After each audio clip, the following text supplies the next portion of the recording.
Greetings to everyone. Myself Chirayu from class 9C. So, on the occasion of World Press Freedom Day, I take the privilege to present the history of press in India.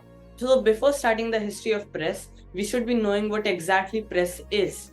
Press is basically broadcasting of news and presenting the viewers the news in a simplified manner.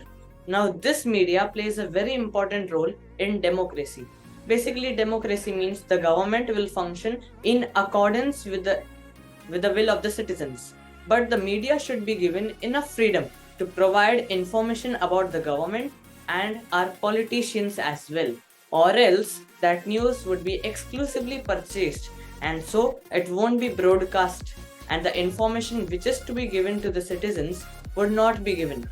So, this shows the freedom should be given. Now, let's see the history of press in India. So basically, Portugals were the first to bring a printed book and a printing press in 1557, and a century later, Bombay adopted it from Goa. Nothing printing work was done during these years, but a century later, Bengal Gazette newspaper was published by James. He was exposing the corruption of East India Company, and so Warren Hastings wasn't pleased with him. And in years, the press was shut down. Censorship Press Act. So this act was basically to stop the newspaper from spreading news against the government.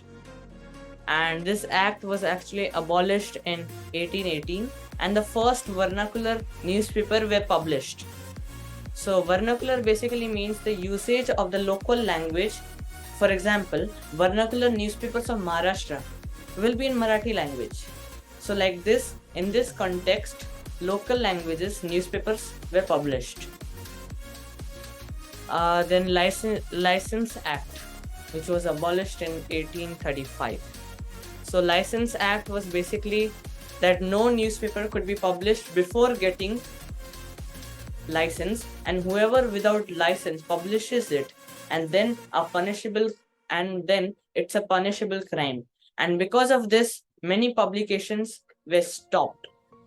British constantly worked on stopping the vernacular newspapers, but after their many efforts, they were unable in controlling the prosperous Indians. And here's their work. Mahatma Gandhi published Young Indians. Dr. B.R. Ambedkar published Moonaic. Swami Prabhupada published Back to Godhead. Swami Vivekanand published Prabodh Bharat. Motilal Nehru published Independent. Thank you.